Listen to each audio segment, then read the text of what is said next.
The drive from Billings took 4 hours longer than the GPS estimated. I blamed the weather at first. Late October in Montana meant unpredictable snow squalls that reduced visibility to nothing for 10 or 15 minutes at a stretch.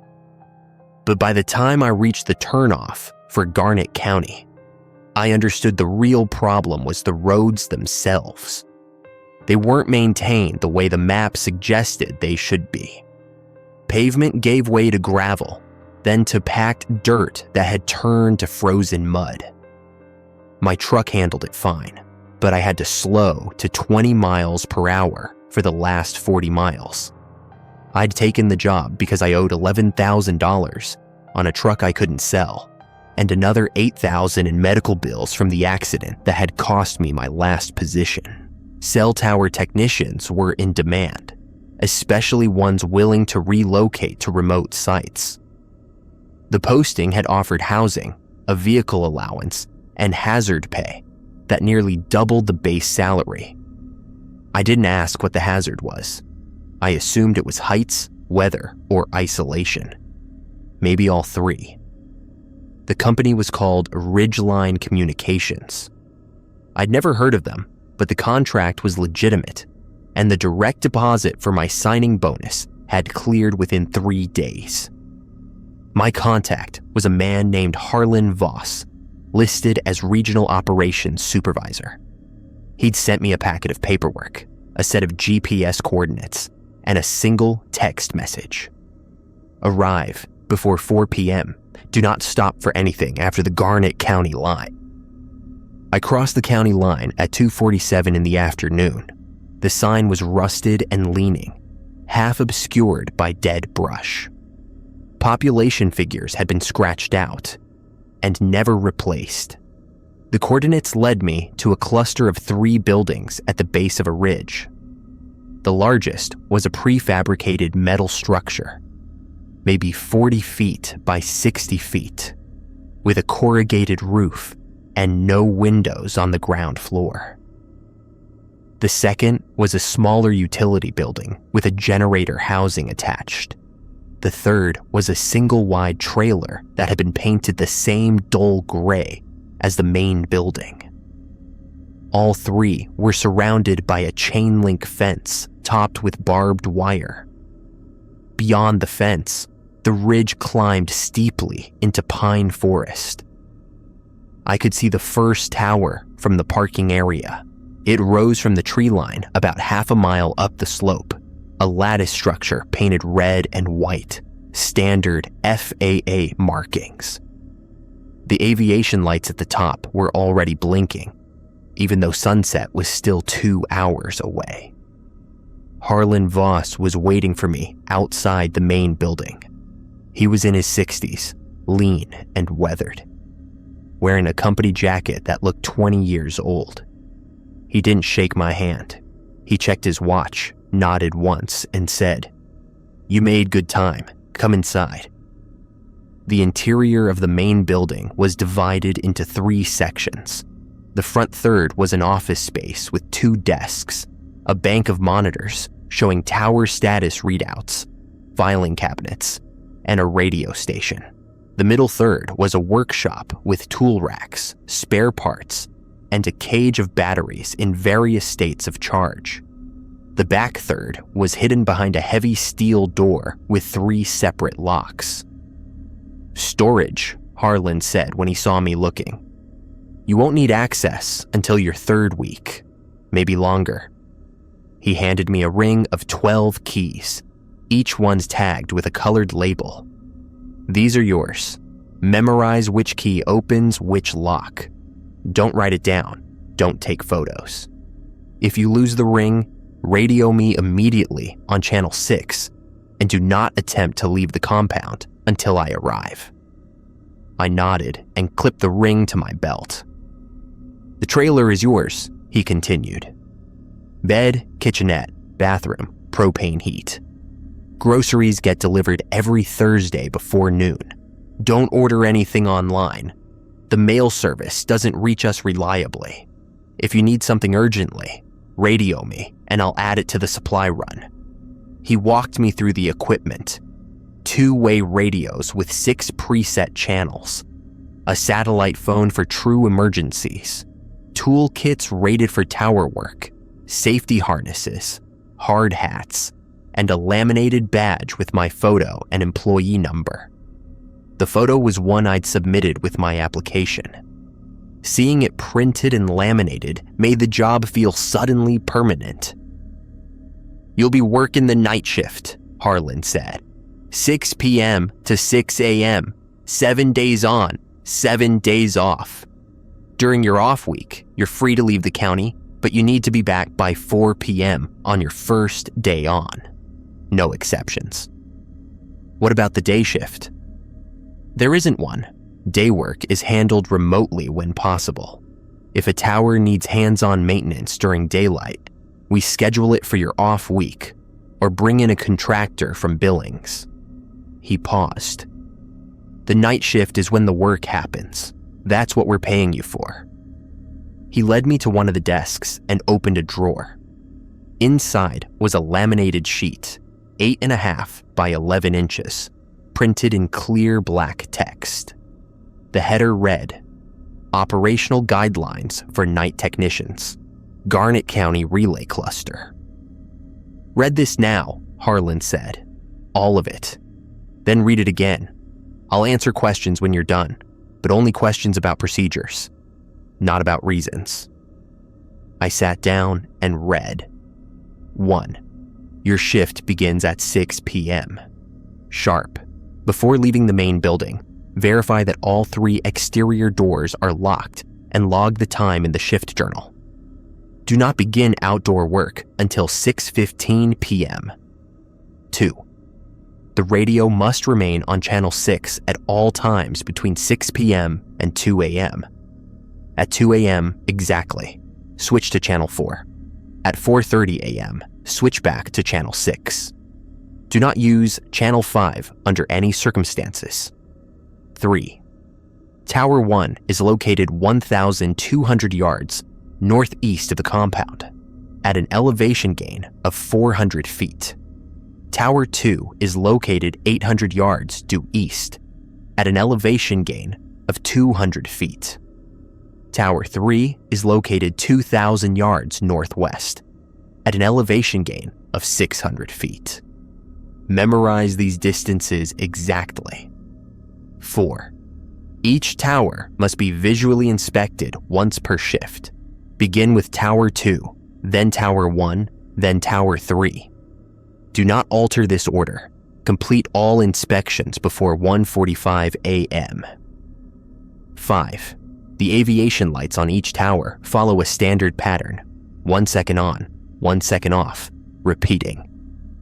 If the pattern changes, if the light stays on for longer than 1 second, or blinks in a different rhythm, do not approach that tower.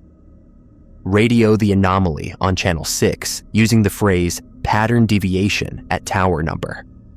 Wait for confirmation before proceeding. 6. Between 2:10 a.m. and 2:20 a.m., remain inside the main building with all exterior doors locked. Do not look out the second floor windows during this interval. If you hear knocking, do not respond. 7.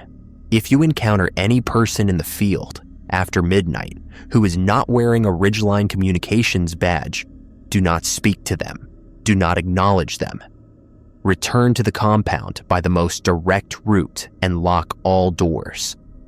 Radio the encounter on channel 6 using the phrase unverified contact at location. 8. The backup generator requires a fuel check every 4 hours, 10 p.m., 2 a.m., and 6 a.m. Log the fuel level in the shift journal. If the level drops below 40%, do not refuel until after sunrise. 9. Do not enter the forest beyond the cleared perimeter after dark.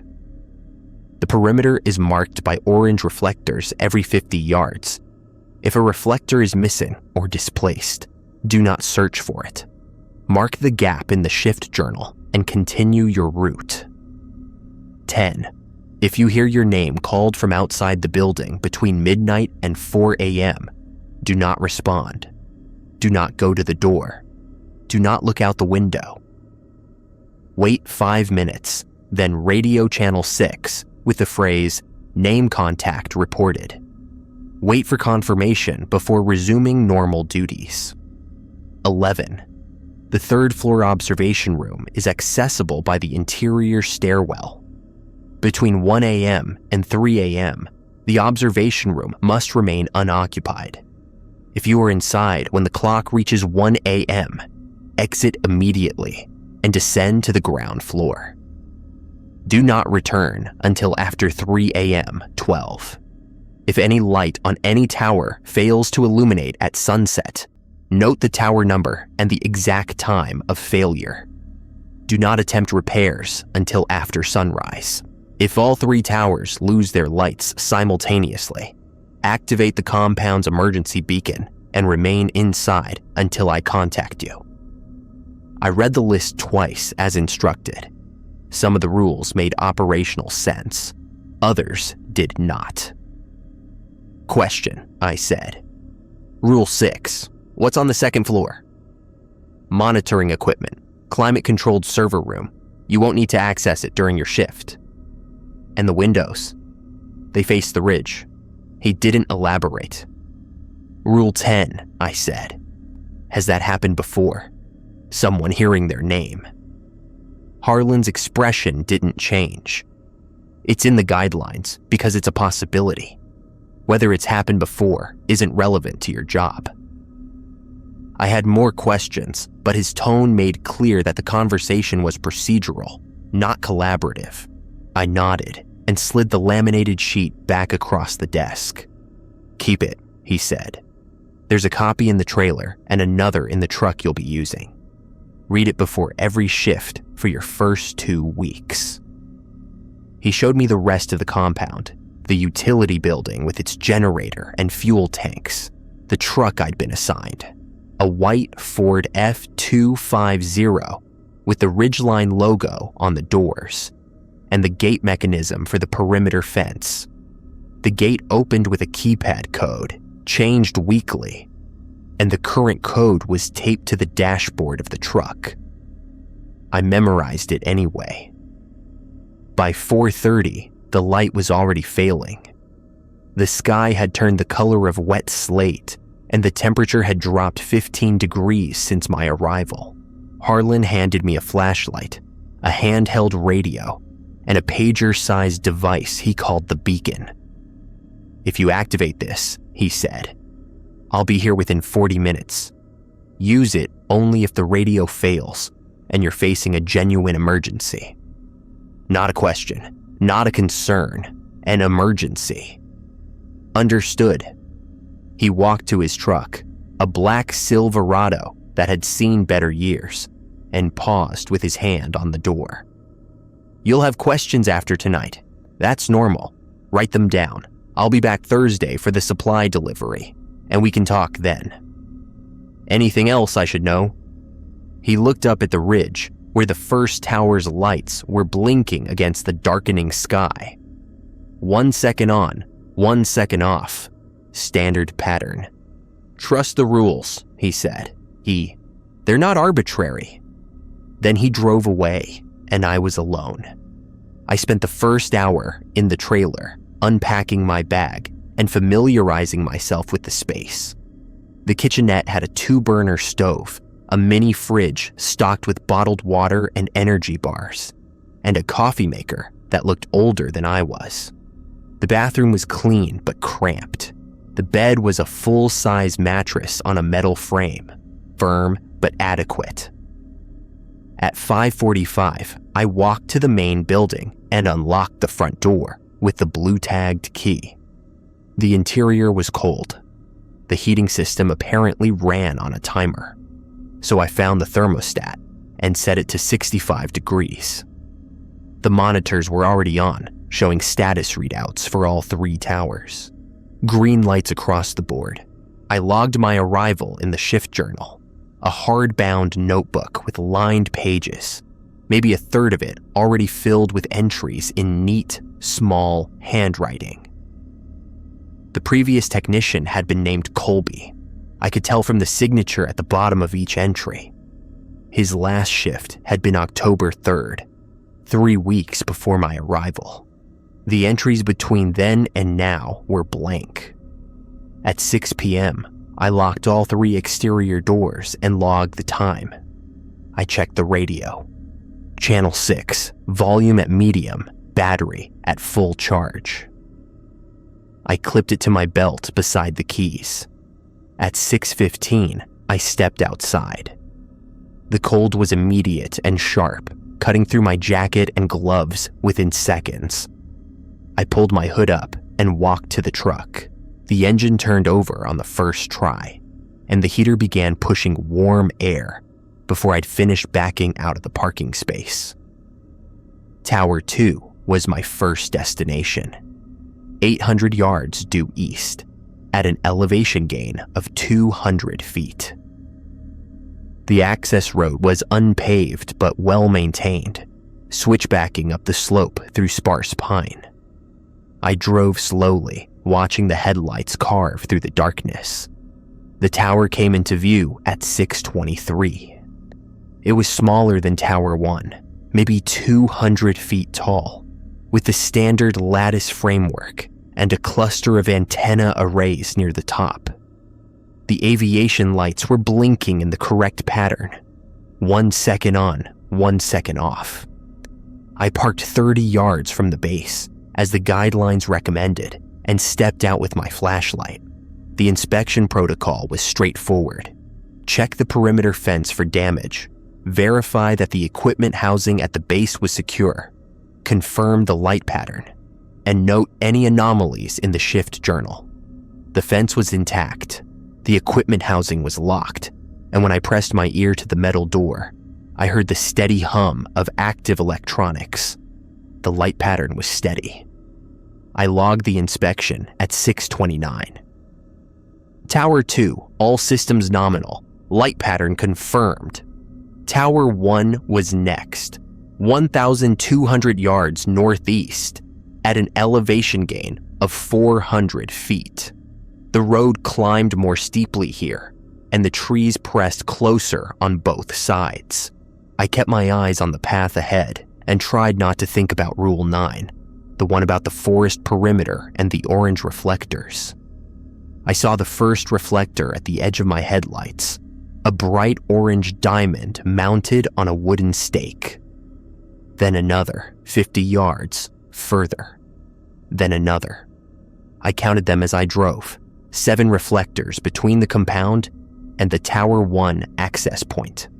All present, all correctly positioned. Tower 1 was the largest of the 3, nearly 300 feet tall, with a more complex array of antennas and relay equipment. The aviation lights were blinking steadily, 1 second on, 1 second off. The inspection took longer here because the equipment housing was larger and had multiple access panels. I checked each one, verified the locks, and noted the fuel level on the backup battery system, 87%, normal range. I logged the inspection at 6:51.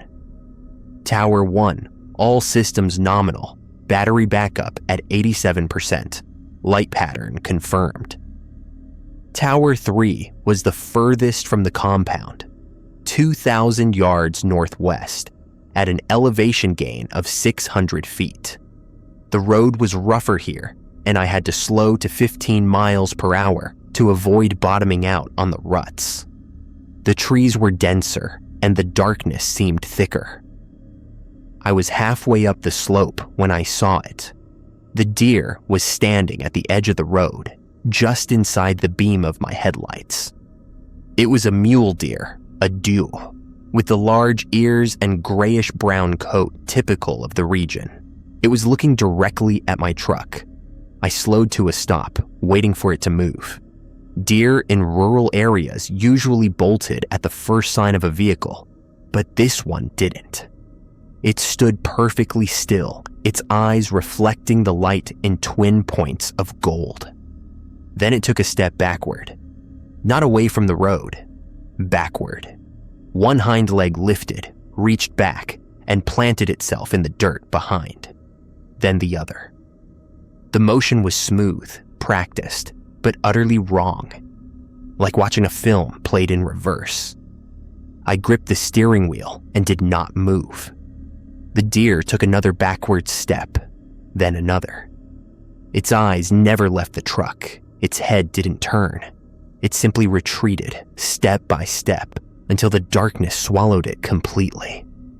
I sat in the truck for 3 minutes, counting my breaths. The radio was silent. The engine hummed. The heater pushed warm air against my face. I didn't know which rule applied to what I'd seen. Maybe none of them. The guidelines covered lights, sounds, people, and names, but not animals moving wrong. I finished the drive to Tower 3. The inspection was uneventful. The tower was intact, the equipment housing secure, the aviation lights blinking in the correct pattern. I logged it at 7:18. Tower 3, all systems nominal, light pattern confirmed. I added a second note below.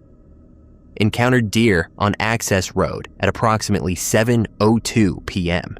Animal behavior unusual. No contact made. Continued to tower without incident. I didn't know if the note mattered, but Harlan had said to document anomalies. I couldn't think of a better word for what I'd seen.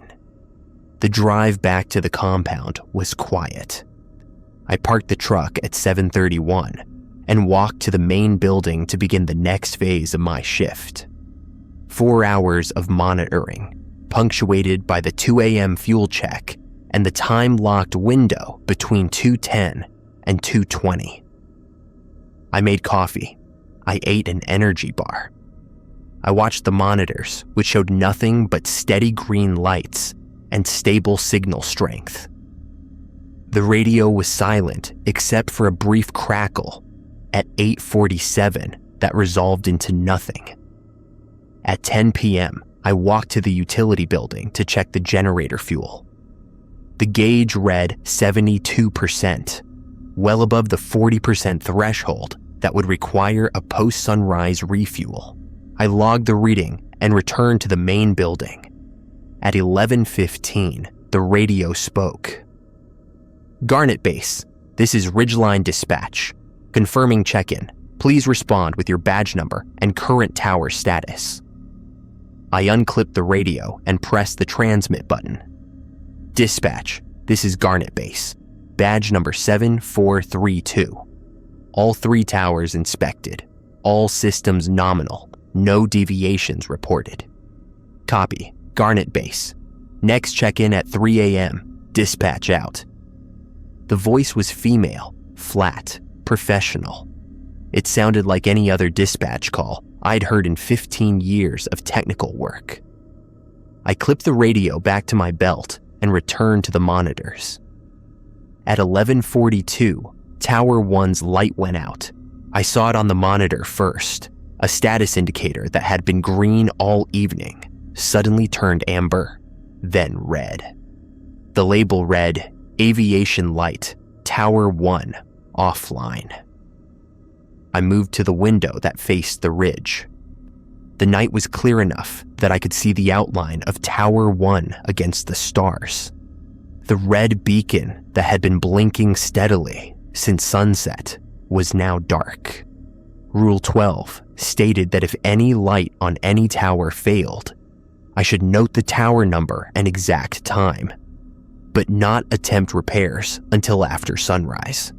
If all 3 towers lost their light simultaneously, I was supposed to activate the emergency beacon and remain inside. 1 light was out, not all 3. I logged the failure. Tower 1 aviation light offline at 11:42 p.m. I returned to the window. Tower 2's light was still blinking. So was Tower 3's. I counted the rhythm to be sure. 1 second on, 1 second off. Standard pattern. Tower 1 remained dark. At 11:58, the light came back on. I saw it from the window. A sudden red flash that resolved into the familiar blinking pattern. 1 second on, 1 second off. I checked the monitor. The status indicator had returned to green. I logged the restoration. Tower 1 aviation light restored at 11:58 p.m. Duration of outage, 16 minutes. I didn't know what had caused the failure or the restoration. Equipment malfunctions happened. Circuits tripped and reset. It was probably nothing. I made more coffee and tried to believe that. At 12:30 a.m., I heard footsteps outside the main building. They were distant at first, somewhere near the perimeter fence. A steady rhythm, like someone walking at a normal pace. I moved to the window and looked out, but the darkness beyond the compound lights was impenetrable. The footsteps continued. They seemed to be circling the building, moving from the east side to the north, then west, then south. I tracked them by sound, estimating the distance at maybe 50 yards, just outside the lit perimeter. I thought about Rule 7. If I encountered any person in the field after midnight who wasn't wearing a Ridgeline badge, I wasn't supposed to speak to them or acknowledge them. But I wasn't in the field. I was inside the building, and I hadn't encountered anyone. I'd only heard them. The footsteps completed one full circuit and started another. I turned off the lights in the front office. Then I moved to the interior, away from the windows, and waited. The radio was silent. The monitors showed all 3 towers online, all systems nominal. The footsteps continued for 11 more minutes. Then they stopped. I didn't go to the window to look. I stayed where I was in the dark interior, listening to nothing. At 12:53, I turned the lights back on and returned to my desk. I logged the incident. Footsteps heard circling compound from approximately 12:30 a.m. to 12:41 a.m. No visual contact. No acknowledgement made footsteps ceased without apparent cause. At 1 a.m., I remembered Rule 11. The third-floor observation room was supposed to remain unoccupied until 3 a.m. I wasn't on the third floor. I hadn't even accessed the stairwell. But I got up from my desk and walked to the door that led to the upper levels, just to verify it was closed. It was closed. I locked it. The next hour passed slowly. I monitored the towers, drank coffee, and tried not to listen too closely to the silence outside. At 1:45, I began preparing for the time-locked window. Doors verified, second floor access avoided, radio on channel 6. At 2 a.m., I switched to channel 4 as instructed. The static on this channel was denser, a low hiss that made the silence feel less absolute. At 2 a.m., I also walked to the utility building for the fuel check. The gauge read 69%, down 3 points from the 10 p.m. reading. Normal consumption. I logged it and returned to the main building. At 2:07, I locked all 3 exterior doors and moved to the center of the ground floor, away from windows. At 2:10, the knocking started. It came from the front door. 3 sharp raps, evenly spaced, like someone knocking on a neighbor's door to ask for a cup of sugar. I stood in the middle of the room and did not move. The knocking repeated. 3 raps, same rhythm, same volume. I looked at my watch. 2:11. Rule 6 was explicit. Do not respond. Do not look out the second floor windows during this interval. The rule didn't mention the ground floor windows, but it didn't need to. I wasn't going to look. The knocking came again. This time, it was followed by a voice. Garnet Base, this is Ridgeline Maintenance. We're responding to a reported light failure at Tower 1. Please confirm you're inside. The voice was male, professional, reasonable. It sounded exactly like the kind of voice that would belong to a legitimate maintenance crew responding to an equipment failure. I did not respond. Garnet Base, please respond. We need access to the compound to service the tower. I checked my watch. 2:14. The voice continued. We're showing the front gate is locked. Can you release the gate remotely or provide the current access code? I thought about the monitor, the one that showed Tower 1's status. The aviation light was online. It had been online since 11:58. There was no reported light failure. I stayed silent. At 2:16, the knocking stopped. The voice stopped. The silence outside became absolute. At 2:21, I exhaled. I didn't move from the center of the room until 2:25. Then I walked to the front window, the one on the ground floor, which Rule 6 didn't explicitly prohibit, and looked out. The compound was empty. The gate was closed. The perimeter lights illuminated the same gravel lot, the same chain link fence, the same darkness beyond. There was no maintenance crew. There was no vehicle. I logged the incident. Knocking at front door from 2:10 a.m. to 2:16 a.m. Voice identified as Ridgeline Maintenance. Claimed response to Tower 1 light failure. No light failure reported. No acknowledgement made. No visual contact before or after time-locked window. At 2:30, I switched back to Channel 6 as instructed. The static dropped away, replaced by clean silence. At 3 a.m., dispatch called again. Garnet Base, this is Ridgeline Dispatch. Scheduled check-in. Please respond with current status. Dispatch, this is Garnet Base. All 3 towers online. Light failure at Tower 1 between 11:42 and 11:58 p.m. Self-resolved. Anomalous contact during time-locked window. Logged and uneventful. No other incidents to report. There was a pause. Then, copy, Garnet Base. Acknowledge anomalous contact logged. Confirm no acknowledgement made. Confirmed, no acknowledgement made. Copy. Next check-in at 6 a.m. Dispatch out. The rest of the night was quiet. I completed the 6 a.m. Fuel check, 63%. Logged the final tower status, all nominal, and unlocked the exterior doors at 6:01. The sky to the east was just beginning to lighten, a thin line of gray separating the mountains from the dark. I walked to the trailer, set my alarm for 2 p.m., and slept for 7 hours without dreaming. Harlan returned on Thursday, as promised. He arrived at 11:42 a.m., an hour before the scheduled supply delivery, and found me in the main building reviewing the shift journal.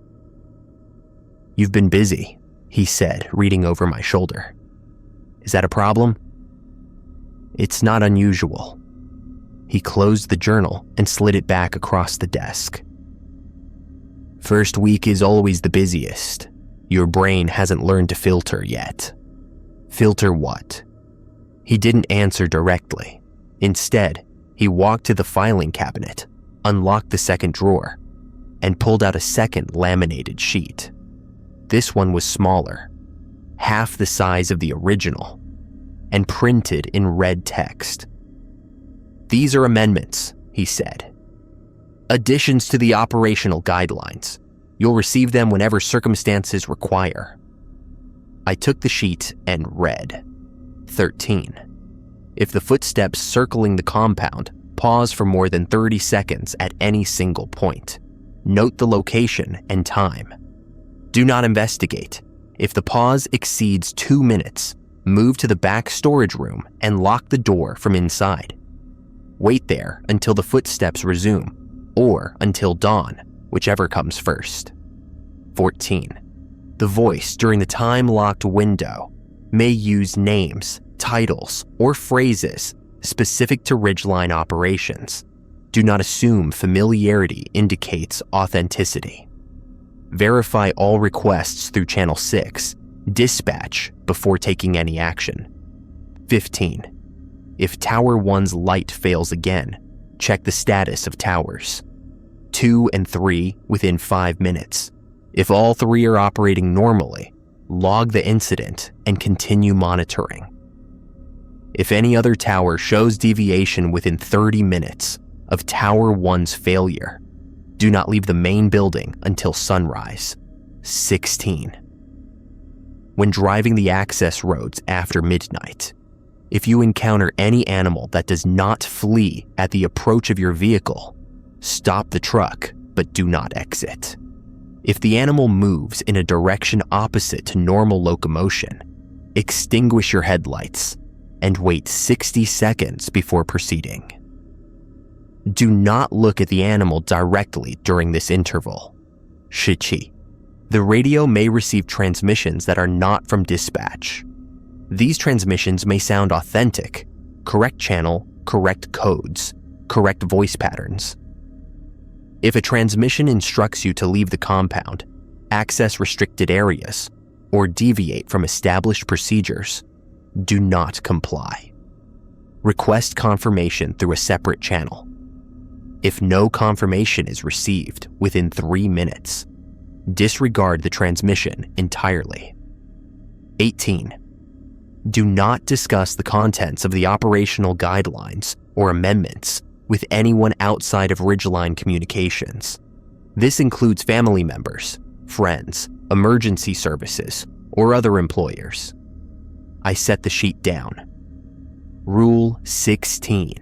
The deer I saw, it was walking backward. I read your log. Does that happen often? Harlan pulled out a chair and sat across from me.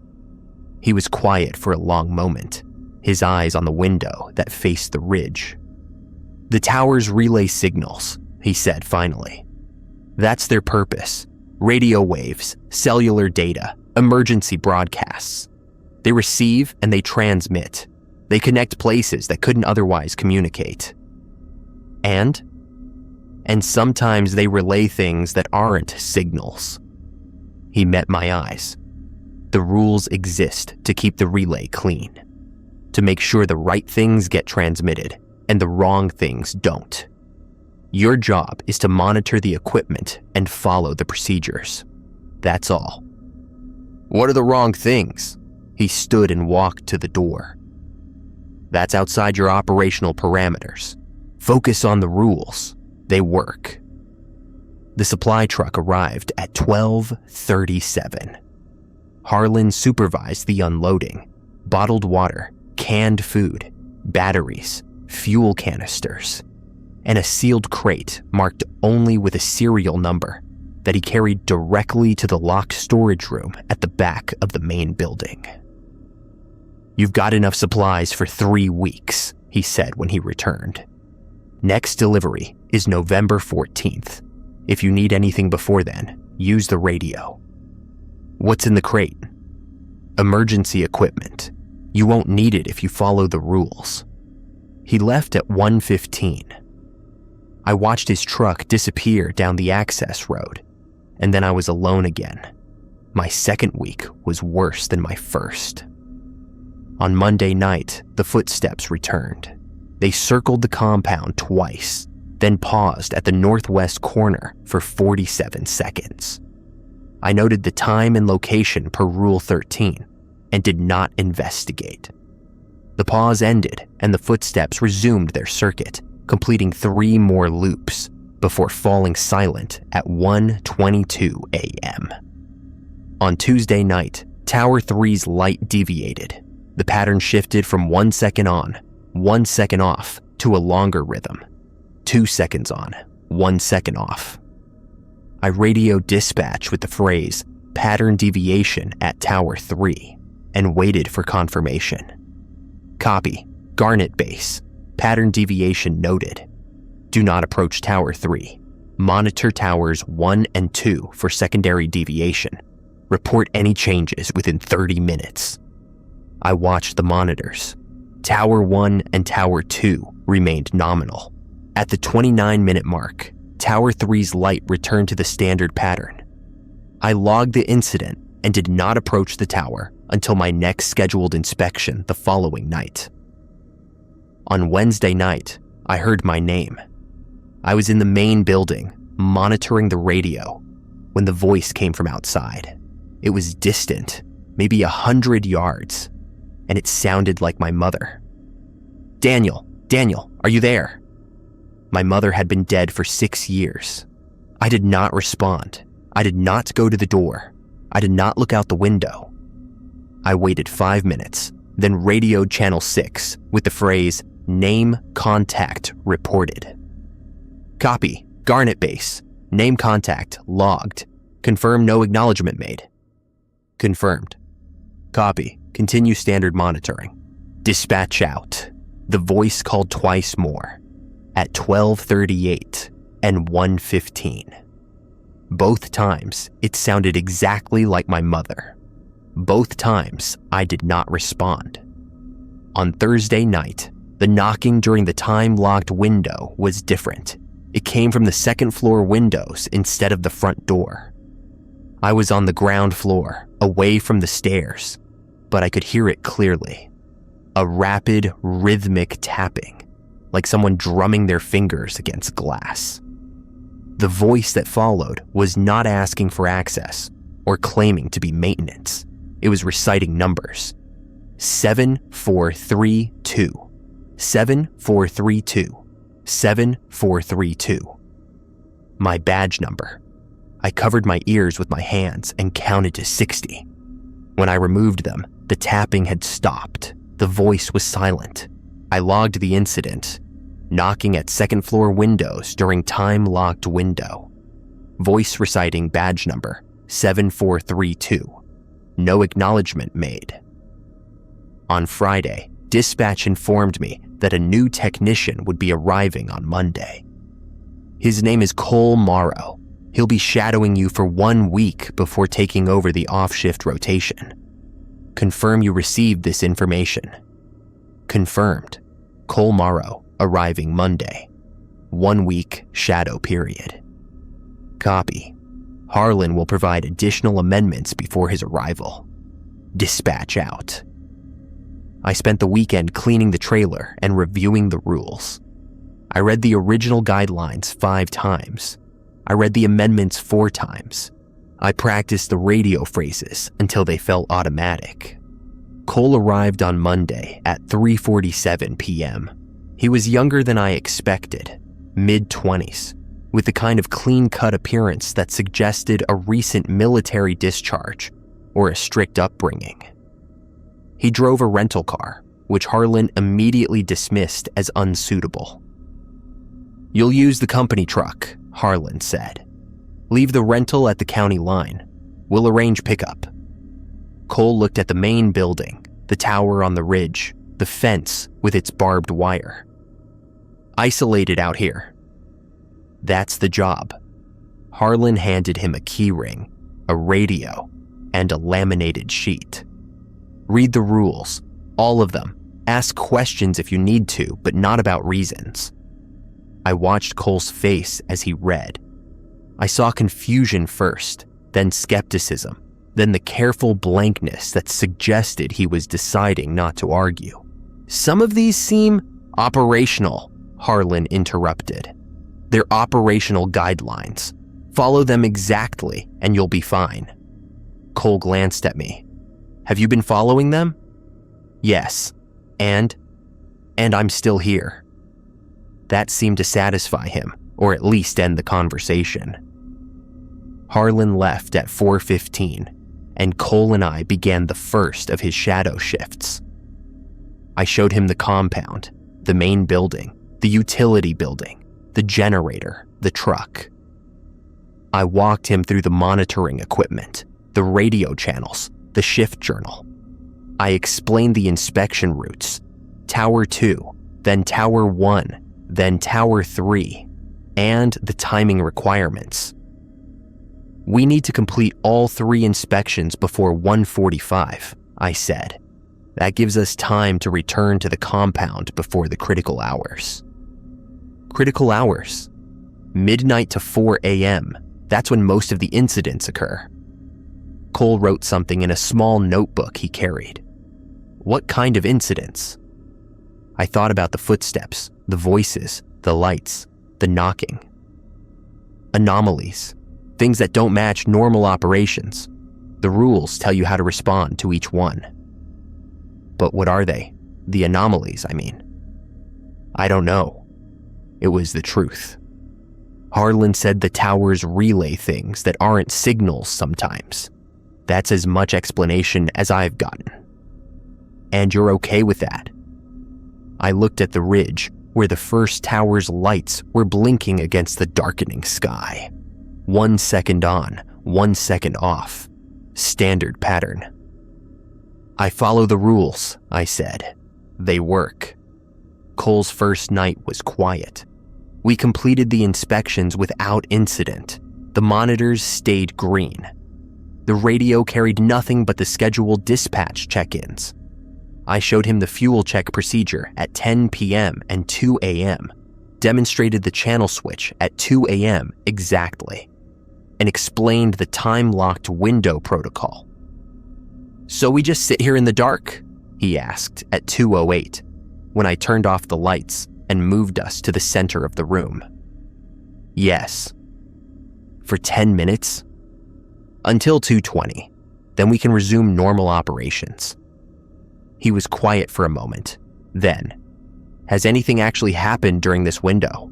I mean, to you specifically?" I told him about the knocking, the voice claiming to be maintenance, the tapping on the second floor windows, my badge number being recited. He didn't respond until 2:23, when I turned the lights back on. "You're serious," he said. "I'm serious." "And you don't know what it is? What's doing this?" "No, and I don't ask."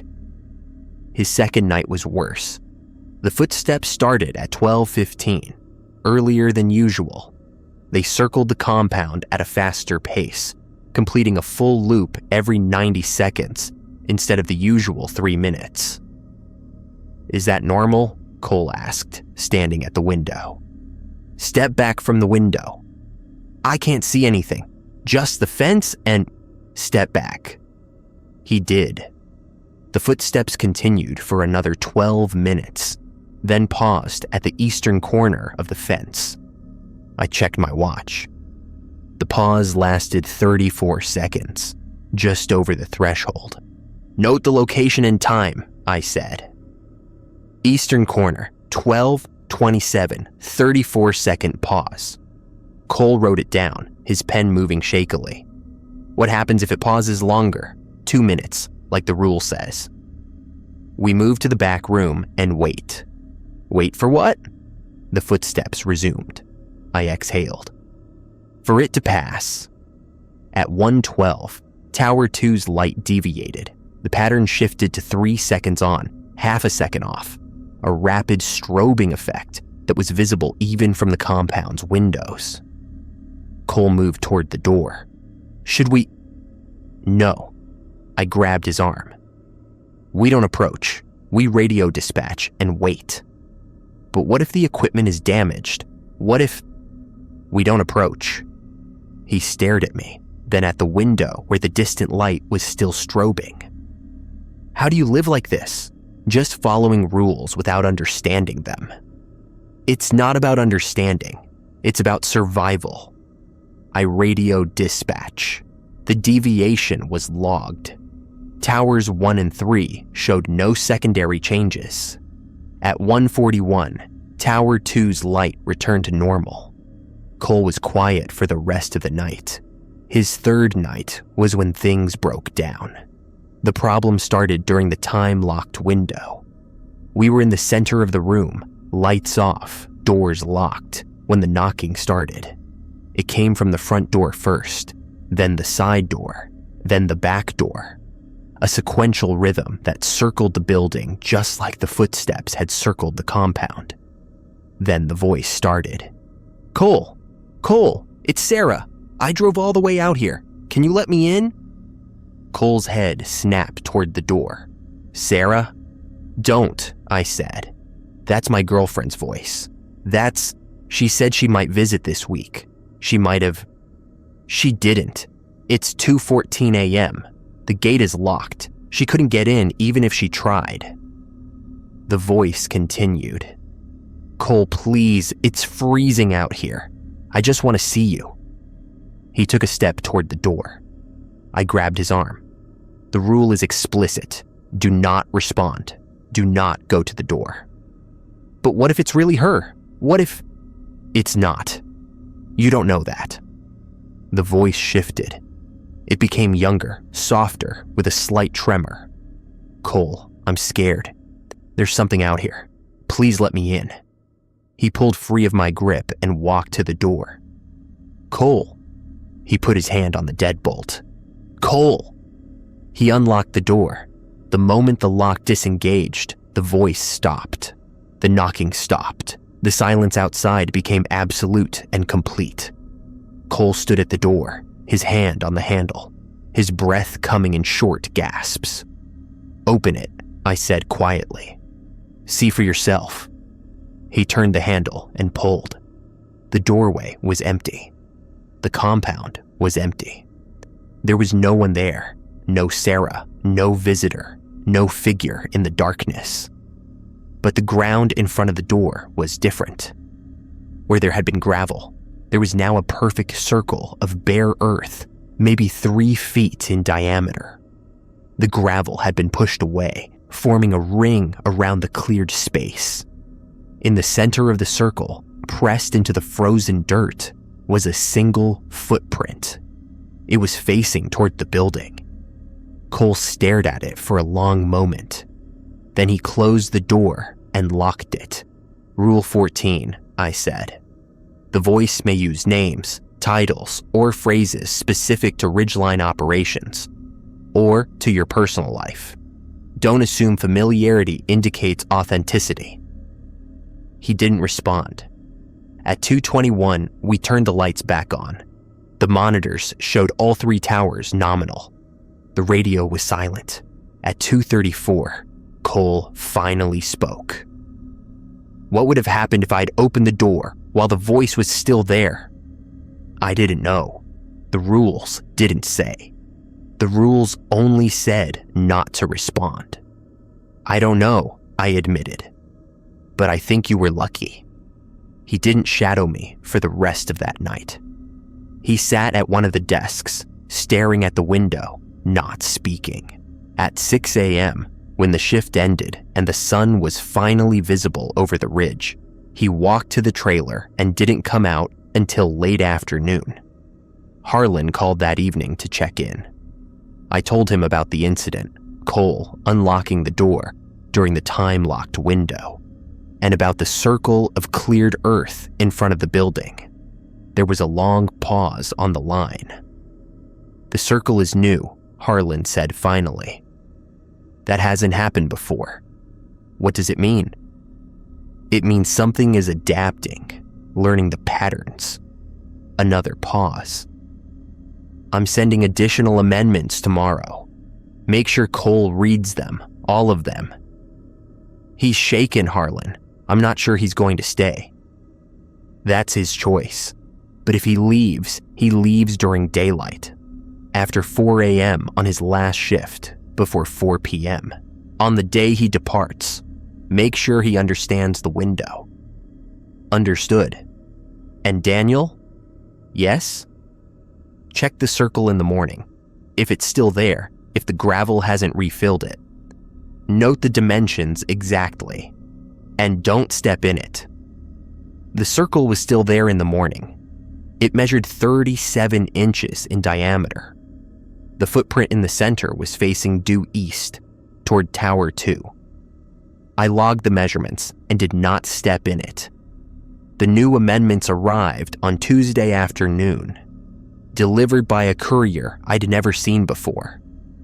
A woman in her 40s with no Ridgeline badge and no introduction beyond special delivery for Garnet Base. I signed for the envelope and she left without another word. Inside was a single laminated sheet, smaller than the previous amendments, printed in red text on a gray background. 19. The cleared circles may appear in multiple locations. Do not disturb them. Do not step in them.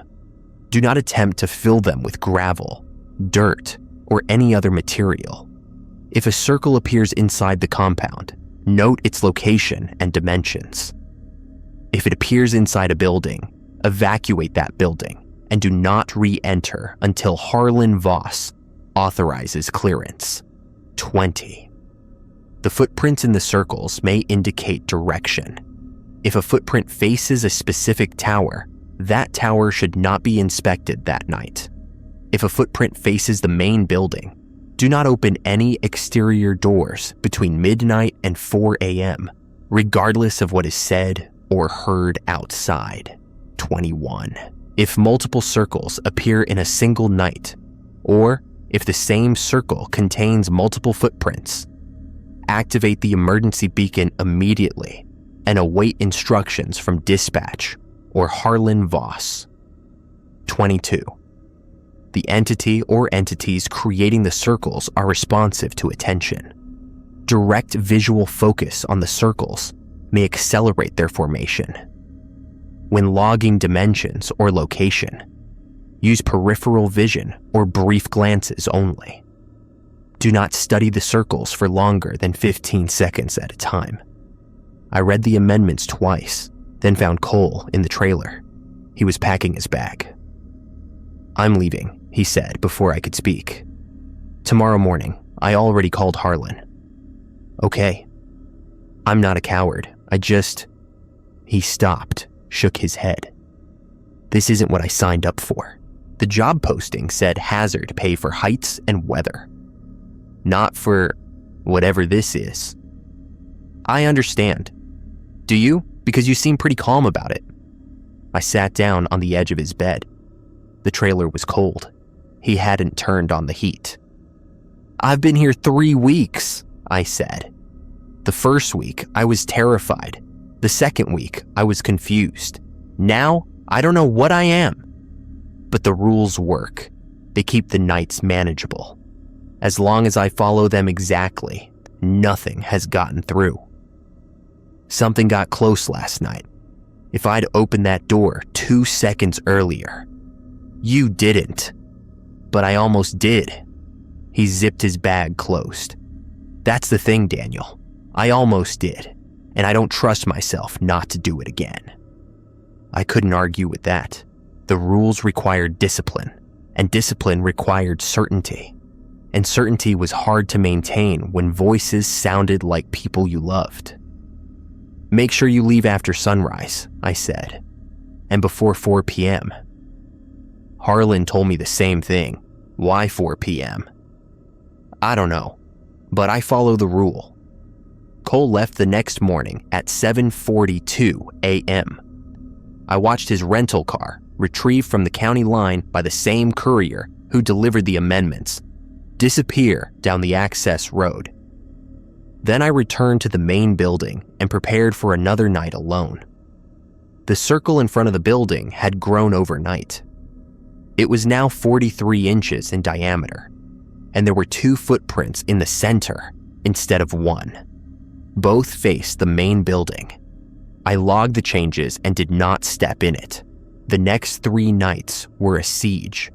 On the first night, the footsteps didn't circle. They stood. I could hear them, a single pair of feet, stationary, somewhere near the eastern corner of the fence. They didn't move for 4 hours. I stayed in the center of the main building with all the lights off, monitoring the towers on the screen's dim glow. At 2 a.m., I did not go outside for the fuel check. Rule 8 said to check every 4 hours, but Rule 20 said not to open exterior doors if a footprint faced the main building. The fuel would have to wait until morning. At 3:17 a.m., the footsteps moved, not away, but closer. I heard them cross the gravel lot, slow and deliberate, until they stopped directly outside the front door. Then nothing. At 5:52 a.m., just before sunrise, the footsteps retreated. I heard them cross the gravel again, this time moving away. And then they were gone. When I checked the compound in the morning, there were 3 new circles. One was in the parking area near the truck. One was at the base of the fence gate. One was directly in front of the storage building. All three contained footprints facing the main building. I logged the dimensions: 41 inches, 39 inches, 44 inches. I did not look at them for longer than 15 seconds at a time. On the second night, the lights failed. All three towers went dark at 11:23 p.m. The monitors showed cascading red indicators. Aviation lights offline across the entire relay cluster. Rule 12 said that if all three towers lost their lights simultaneously, I should activate the emergency beacon and remain inside. I activated the beacon. Then I waited. At 11:31, Harlan's voice came through on Channel 6. "Garnet Base, this is Voss. Beacon received. Confirm all three towers are showing light failure." Confirmed. All three towers offline at 11:23. Monitors showing no restoration. Copy. Initiate emergency protocol. Are you familiar with the procedures? I read them. I've never used them. Then listen carefully. Emergency Protocol 1. Seal all interior doors between sections of the main building. Use the red tagged keys. Do not open these doors for any reason until I give clearance. I walked to the door that led to the workshop. I locked it with the red tagged key. Then I locked the door to the upper stairwell. Done. Emergency Protocol 2. Kill all lights except the emergency strips on the floor. Locate the black duffel in the supply cabinet and open it. Inside, you'll find 3 items: a bundle of white candles, a container of salt, and a roll of reflective tape. Place the candles at each corner of the office space, but do not light them. Pour a thin line of salt across each threshold. Apply a strip of tape across the center of each window at eye level. I found the duffel. The candles were thick and unscented, maybe 6 inches tall. The salt was ordinary table salt in a plastic container. The tape was the same reflective material as the markers on the access road. I placed the candles. I poured the salt. I applied the tape. Done. Emergency Protocol 3. Turn off your radio and do not turn it back on until you see a vehicle enter the compound. Any voice you hear on the radio between now and then is not me. What about dispatch? Dispatch will not contact you during an emergency protocol. Any transmission claiming to be dispatch is false. Turn off the radio. I turned off the radio. The silence that followed was different from the silence of a normal shift. It was heavier, denser, like the air itself had thickened. I sat in the center of the office space, surrounded by candles I wasn't allowed to light, watching the emergency strips glow faintly on the floor. The windows were dark. The monitors were dark. Everything was dark except those thin lines of phosphorescent green. At 11:52, I heard the radio crackle. I had turned it off. The power button was in the off position. I could see it from where I sat. The radio crackled again, then spoke. Garnet Base, this is Ridgeline Dispatch. Emergency protocol has been rescinded. Please respond to confirm. I did not respond. Garnet Base, confirm receipt. Emergency protocol rescinded. Harlan Voss authorizes resumption of normal operations. The voice was perfect. It sounded exactly like the dispatcher I'd been talking to for 3 weeks.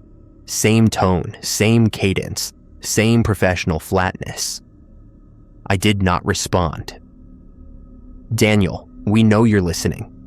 The protocol was a mistake. The towers are back online. Check the monitors if you don't believe us. I didn't check the monitors. The voice changed. It became softer, more personal. Daniel, this is your mother. I know you can hear me. I closed my eyes. I miss you, Danny. I've been trying to reach you for so long. Just turn on the radio and talk to me. Just for a minute. I promise it will be all right." I covered my ears with my hands. The voice continued, muffled but audible, cycling through identities. My mother, my former supervisor, a childhood friend, a woman I dated years ago. Each voice was perfect. Each voice asked me to respond. I did not respond. At 1:34 a.m., headlights swept across the windows. I heard an engine, then tires unravel, then a door opening and closing. Footsteps, real footsteps, heavy and quick, crossed the compound. "Daniel," Harlan's voice outside the front door. "It's Voss. I'm wearing my Ridgeline jacket with the blue patch on the right sleeve. Confirm before opening." I walked to the window, the one with the reflective tape at eye level, and looked out. Harlan was standing in front of the door, hands visible, jacket clearly marked. Blue patch on the right sleeve. Correct. I unlocked the door. Harlan didn't come in immediately. He looked at the salt lines across the threshold, the candles in the corners, the tape on the windows. "Good," he said. "You followed the protocol." The radio turned itself on. It does that during a full blackout. The signal needs somewhere to go. He stepped over the salt line carefully, not disturbing it. "Don't clean this up yet. We need it in place until sunrise." "The towers?" "Back online as of 30 minutes ago. Whatever triggered the failure, it's past." "Do you know what caused it?" He walked to the monitors, which were now showing green indicators across the board. All 3 towers nominal. Light patterns confirmed. "The towers relay signals," he said, echoing what he'd told me weeks ago. "Sometimes the relay gets congested, too much trying to pass through at once. When that happens, the system shuts down to protect itself." "Protect itself from what?" He turned to face me. His expression was tired, but not evasive. For the first time, he seemed willing to say more than the rules required. "There are things in the mountains," he said. "Things that existed before the towers, before the roads, before any of us. The land here was never supposed to carry signals. When we built the relay cluster, we opened a pathway, a connection, and connections work both ways. The voices, the footsteps, the circles. They're trying to establish a relay of their own, to connect with something on our side. The rules exist to keep the connection incomplete, to maintain the buffer. And when the rules fail, the buffer fails too." He walked to the front door and looked out at the compound. I could see the circles in the faint light, 6 of them now, scattered across the gravel. Cole's breach during the time-locked window was the first crack. The blackout tonight was something trying to exploit that crack. Did it succeed? Harlan was quiet for a long moment. "No," he said finally, "but it got closer than it's ever gotten before." He stayed until sunrise. We watched the light creep over the ridge together, watched the shadows retreat across the compound, watched the circles become visible in the growing dawn. There were 8 of them now. The 2 newest had appeared during the night, positioned directly beneath the second-floor windows. All of them contained footprints facing inward. "I'm sending a specialist," Harlan said before he left. "Someone who deals with situations like this. She'll arrive Thursday. Until then, follow the protocols exactly. No deviations, no exceptions." "What kind of specialist?" "The kind who knows how to repair a buffer." He drove away, and I returned to the main building to begin my post-shift routine. The salt lines were still in place. The candles were still in their corners. The tape was still on the windows. I left everything exactly as it was. The next 3 days were a careful holding pattern. I followed every rule, every amendment, every protocol with mechanical precision. I logged each circle's dimensions. They were growing. The largest was now 52 inches in diameter. I noted each footprint's orientation, all facing inward, all pointing toward the main building or the towers. I recorded every anomaly, sounds at the wrong times, shadows at the wrong angles, transmissions on channels that should have been silent. The footsteps circled every night, but they didn't stop. The voices called every night, but they didn't use names I recognized. Only generic appeals. Hello? Is anyone there? I need help. That were easier to ignore. The tower lights maintained their standard patterns. I slept in 2-hour increments, never more. I ate mechanically, without appetite. I monitored, logged, and waited. On Thursday at 3:28 p.m., a gray SUV turned onto the access road. The driver was a woman in her 50s, with short gray hair and a weathered face. She wore a plain jacket with no logo, carried a canvas bag over one shoulder, and moved with the careful efficiency of someone who had done this many times before. "You must be Daniel," she said, extending a hand. "I'm Margaret. Harlan told me you've had an eventful month." That's one way to put it. She looked at the compound, the circles scattered across the gravel, the main building with its salt-lined threshold. "You've done well," she said. "Most technicians don't make it past the first siege. The fact that you're still standing and still coherent tells me you've got the discipline for this work." "What kind of work is that?" "Maintenance." She smiled, but it didn't reach her eyes, just like the job posting said. She spent the first hour walking the compound, examining each circle, noting each footprint. She carried a small notebook and a mechanical pencil, and she wrote constantly.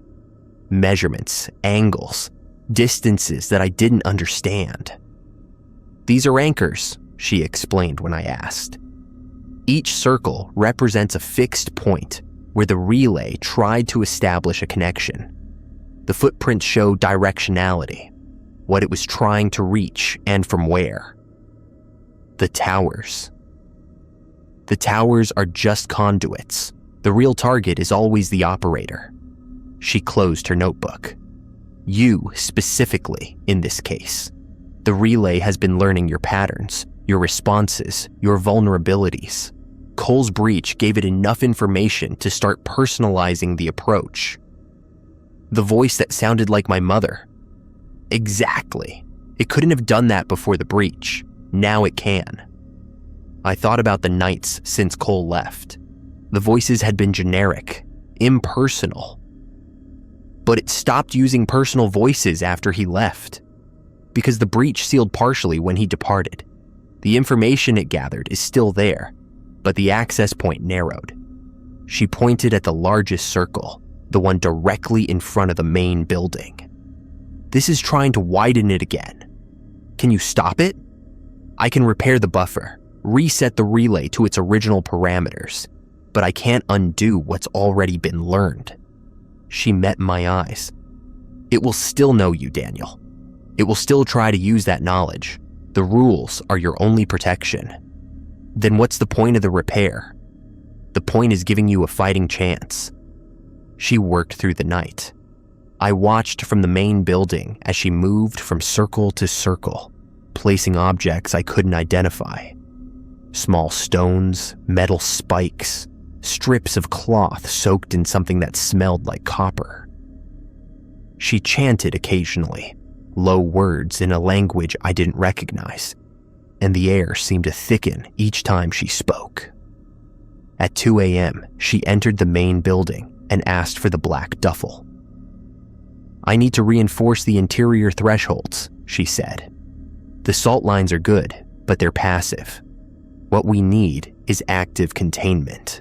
I gave her the duffel. She removed items I hadn't seen before, items that hadn't been there when I'd opened it during the siege. A bundle of iron nails, a coil of copper wire, a vial of something dark and viscous. Where did those come from? The supply system responds to need, she said. The more severe the threat, the more tools become available. She began placing the nails at precise intervals around the room, hammering them into the floor with a small mallet. Consider it a failsafe. And if the failsafe fails, she paused, mallet in hand. Then we implement the final protocol, the one that's not written in any of your documents.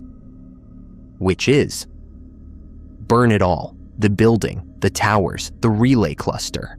Destroy the conduits entirely and hope that severs the connection. I thought about the towers on the ridge, the equipment I'd been maintaining for a month, the systems I'd learned to monitor and protect. Has that ever been necessary? Twice in 50 years. She resumed hammering. Both times the buffer failed completely. Both times the technician made a choice that couldn't be undone. What choice? They stepped into a circle. I looked at the nearest window. Through the reflective tape, I could see the compound's floodlights illuminating the gravel lot. The circles were still there, dark patches against the lighter ground. I haven't stepped in any of them. I know. That's why we're having this conversation instead of a different one. She finished the interior work by 4 a.m. The office space was now bordered by iron nails, copper wire, and thin lines of the dark liquid she'd poured from the vial. The air smelled like metal and something older, something that reminded me of the root cellars on my grandfather's farm. The exterior circles will take longer, she said. I'll need daylight to complete the reset. Stay inside until I give you clearance. What about the shift tonight? Canceled. I've already informed dispatch. You're on supervised standby until the repair is complete. I should have felt relieved. Instead, I felt uneasy. The routine of the shift, the inspections, the logs, the radio check-ins, had become a kind of anchor. Without it, I wasn't sure how to structure the hours. What do I do? Sleep, if you can. Eat. Recover. She gathered her supplies and moved toward the door. Tomorrow night, we test the buffer. If it holds, you resume normal operations. If it doesn't, we discuss alternatives. She left. I locked the door behind her, all 3 locks, and sat down at my desk. The monitors showed all 3 towers nominal. The radio was silent. The emergency strips on the floor glowed faintly in the dim light.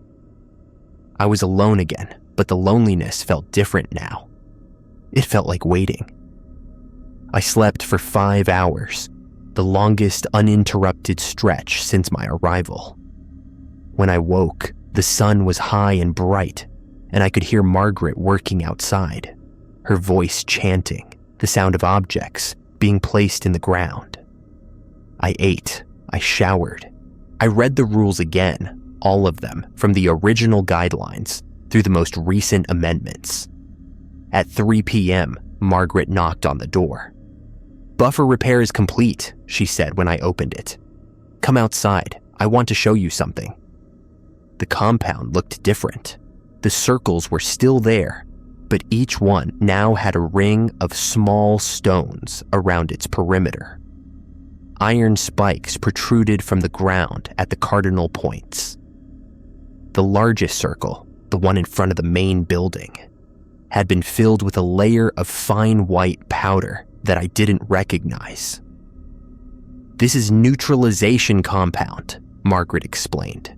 It doesn't destroy the anchor points, but it makes them dormant. The relay can't use them to establish connections until the compound degrades, which takes approximately 90 days. So I have 3 months before this becomes a problem again. Approximately, assuming no new breaches occur. She walked me through each circle, explaining the containment measures. The routine inspections can resume tonight, but I've added a supplementary protocol to your guidelines. You need to check each circle during your shift and report any changes." She handed me a new laminated sheet. This one was printed in blue text, a color I hadn't seen before. 23. During each shift, visually inspect all neutralized anchor points. Note any changes in the stone rings, iron spikes, or neutralization compound. If stones have been displaced, replace them immediately. If spikes have been removed, do not attempt to replace them. Radio dispatch with the phrase, "anchor breach at location." 24. If the neutralization compound shows signs of disturbance, tracks, holes, or displacement, do not approach the circle. Mark its location on the compound map and avoid that area for the remainder of the shift. 25. New circles may appear despite the buffer repair. Follow standard procedures. Note dimensions, footprint orientation, and distance from structures. Do not fill new circles with neutralization compound. This must be done by a certified specialist. 26. If any anchor point, new or neutralized, begins to emit sound, humming, vibration, or voice, evacuate to the main building immediately and initiate emergency protocol. 2. Do not return to the exterior until dispatch confirms the sound has ceased. "Sound from the circles?" I asked. Margaret nodded. "It hasn't happened at this site, but it's a known escalation pattern. The relay tries different methods when visual lures fail. Sound is the next step." "What comes after sound?" "Physical manifestation, but we've never gotten that far at a maintained site." She met my eyes. "The rules prevent it. That's why they exist." She stayed for another hour, walking me through the supplementary protocol and answering questions about the buffer repair. Before she left, she gave me one final item: a small leather pouch on a cord. "Wear this at all times during your shift," she said. "It contains a combination of materials that interfere with the relay's ability to focus on you specifically. Think of it as camouflage." I put the cord around my neck. The pouch was light, almost weightless, and it smelled faintly of sage and iron. "Thank you," I said. "Don't thank me yet. The test comes tonight." She drove away at 4:45, and I returned to the main building to prepare for my first shift since the siege. The night began quietly. I completed the inspections, Tower 2, Tower 1, Tower 3, without incident. The aviation lights maintained their standard patterns. The access roads were clear. The perimeter reflectors were all present. The neutralized circles looked exactly as Margaret had left them. Stone rings intact, iron spikes in place, white powder undisturbed. At 10 p.m., I completed the fuel check, 74%, and returned to the main building for monitoring duty. At 11:23, the footsteps started. They were different this time, heavier, slower, with a dragging quality that hadn't been there before. They circled the compound at a distance of maybe 100 yards, well beyond the fence but audible in the cold night air. I logged the time and continued monitoring. At 11:41, the footsteps stopped, not paused, stopped. The silence was sudden and complete. I waited. I watched the monitors. I did not go to the window. At 11:47, the radio spoke. "Garnet Base, this is Ridgeline Dispatch. Routine check-in. Please respond with current status." I checked the time. The scheduled check-in was at midnight, not 11:47. "Dispatch, this is Garnet Base. Please confirm your transmission time." "Garnet Base, time is currently 11:47 p.m. Mountain Standard. Confirm receipt." Rule 17. The radio may receive transmissions that are not from dispatch. If a transmission instructs you to leave the compound, access restricted areas, or deviate from established procedures. Do not comply. This transmission hadn't instructed me to do anything. It had asked for a routine status update at a slightly incorrect time. I did not respond. Garnet Base, please confirm receipt. Dispatch requires acknowledgement. I maintained radio silence. At 11:52, the transmission ceased. The radio returned to static. At midnight, the legitimate dispatch check-in occurred. I confirmed status, reported the earlier transmission, and received instructions to log the incident and continue standard monitoring. Acknowledged, Garnet Base. False transmission logged. Continue protocol. Dispatch out. The rest of the night was quiet. At 6 a.m., I completed the post-shift routine and walked outside to check the neutralized circles. All of them were intact. All of them were unchanged. The buffer was holding. I slept until 2 p.m., ate a real meal for the first time in days, and prepared for my second shift. Harlan called at 4:30. Margaret's report was positive, he said. The buffer repair is stable. The relay is contained, for now. She mentioned a 90-day window. That's the average degradation rate for the neutralization compound. At the end of that period, we'll send Margaret or another specialist to reapply. Standard maintenance. And in the meantime, follow the rules. Document everything. Trust the process. He paused. You've done well, Daniel. Better than Cole. Better than most first-year technicians. If you want to extend your contract, we can discuss terms at the end of your rotation.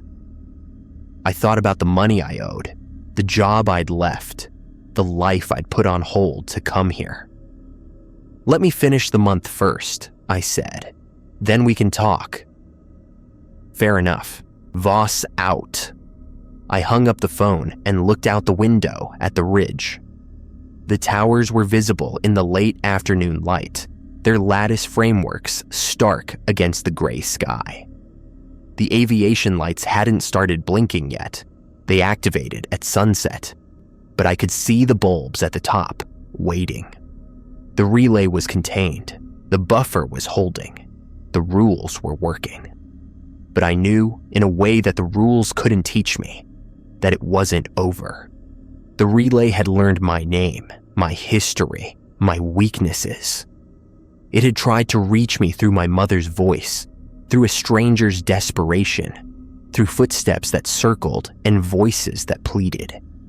It had almost gotten in, almost established its connection, and the memory of that almost was carved into the air around this place.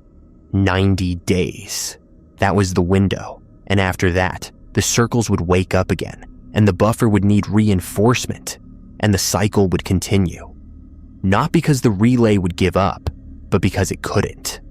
Connection was its nature, its purpose, its only desire. It would keep trying, keep learning, keep adapting, until it found a weakness that the rules couldn't cover. That was the job, I realized. Not maintaining the towers, not monitoring the signals, holding the line.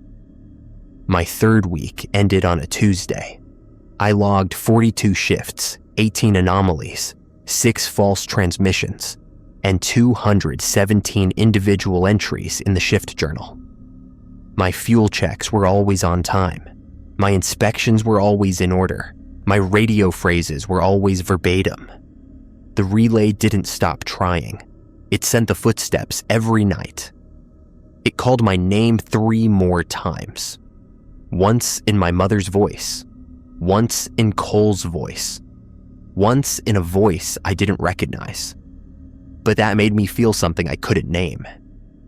It made the lights flicker, and the radio hiss, and the silence feel heavier than silence should feel. I did not respond. I did not acknowledge. I did not deviate. On Tuesday afternoon, I began writing a new document. Not for myself. I knew the rules by heart now. But for whoever came next. The technician who would replace me when I left. or cover my off weeks, or take over entirely if I decided this wasn't the life I wanted. I wrote it in plain language, operational terms, without explanation or justification. I wrote it the way Harlan had given it to me, and the way Margaret had added to it, and the way I had lived it for 31 days. I called it Operational Guidelines for Night Technicians, Garnet County Relay Cluster, updated. I started with the original rules, unchanged, then the amendments, then the supplementary protocol, then a section I added myself, based on what I'd learned, 27, the relay remembers. Anything you say, do, or reveal during your shift can be used to construct lures. Maintain operational detachment. Do not speak aloud about personal matters. Do not leave photographs, letters, or personal items in the main building. 28. Silence is protection. Sound is connection. When in doubt, do not respond. 29. The circles are not random. Their placement, size, and orientation follow patterns that may not be immediately obvious. Review your logs weekly for recurring arrangements. Report any patterns to dispatch. 30. You will want to understand. Resist this. Understanding requires information, and information requires connection, and connection is exactly what the relay seeks. The rules are not explanations, they are boundaries. Maintain them without comprehension, and they will maintain you. I finished the document at 6 p.m. and placed it in the filing cabinet where I'd found the original guidelines. Then I locked the cabinet and began my shift. The night was quiet. The towers were nominal. The circles were dormant. At 2:14 a.m., during the time-locked window, I heard knocking at the front door. I did not respond. I did not look out the window, but I noticed something I hadn't noticed before. The knocking was rhythmic. 3 beats, a pause, 2 beats, a pause, 3 beats. Repeating. I thought about patterns, about arrangements, about the way the relay learned. Then I stopped thinking about it, because Rule 30 told me not to. I waited until 2:21. The silence returned. At 6 a.m., I unlocked the doors and walked outside. The sun was rising over the ridge, painting the towers in shades of gold and red. The aviation lights had stopped blinking. The compound was still. I checked the circles, all intact, all dormant. I walked to the largest one, the one in front of the main building, filled with neutralization compound, and looked at it for exactly 15 seconds. The footprint was still there, facing inward, facing me. I turned away and went to the trailer to sleep. My mother's voice was silent. The footsteps were gone. The relay was waiting, and I would be here when it tried again, because that was the job. That was the rule, and the rules worked.